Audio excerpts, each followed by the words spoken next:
What If Episode 5 was about a zombie apocalypse, and it showed Spider-Man in a way never seen before. So in this video, I'll be explaining how Spider-Man has been displayed in such a unique way that will make you love this episode even more.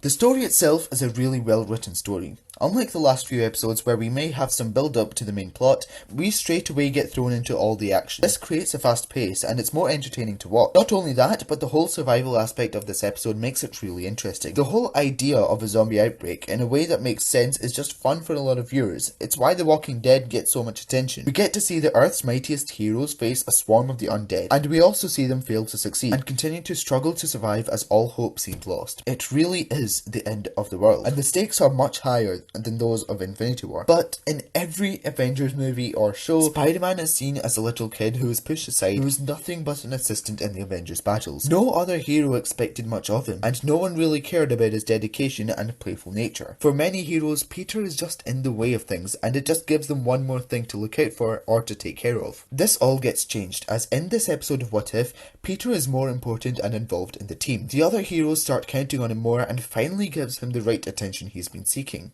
One way Marvel showed this is that they decided to use Peter's webs to sustain their base. The Wakandans could have easily provided high tech to keep them away from the apocalypse and even hide them in plain sight, but the fact that they chose to follow Spider-Man's opinions and ideas just made him a more valuable asset to the group. Even after that, his character continues to get developed. We see that the Cloak of Levitation decided to not only save, but also choose Spider-Man as his new owner. Dr. Banner received similar treatment at the start of the episode. He was saved by the cape, but he was never chosen to wear it. Scott Lang was only wearing the cape because he had to, because there was no other way for him to keep moving. He was never chosen to wear it. This just shows us how his responsibilities are piling up the further we dive into the story, and how much more the team continues to trust him. Spider-Man just feels more useful as he is up against the unknown. The group builds more trust towards the character, and they even sacrifice themselves just to get Peter to the end of the line. Oh, and feel free to check the subscribe button for more Spider-Man related content like this one. Also, people may not realise this, but this is the Spider-Man What If episode. It isn't made obvious straight away, but throughout the episode you start to realise that it is. Think about it. In this episode, Spider-Man, a teenager who loves movies and science fiction, is living life as if he is in one of his favourite stories, making choices and decisions, guiding the others what to do and what not to do based on the movies, putting science and his knowledge of storytelling to the test. This is both what he loves and ironically also the thing he dreads.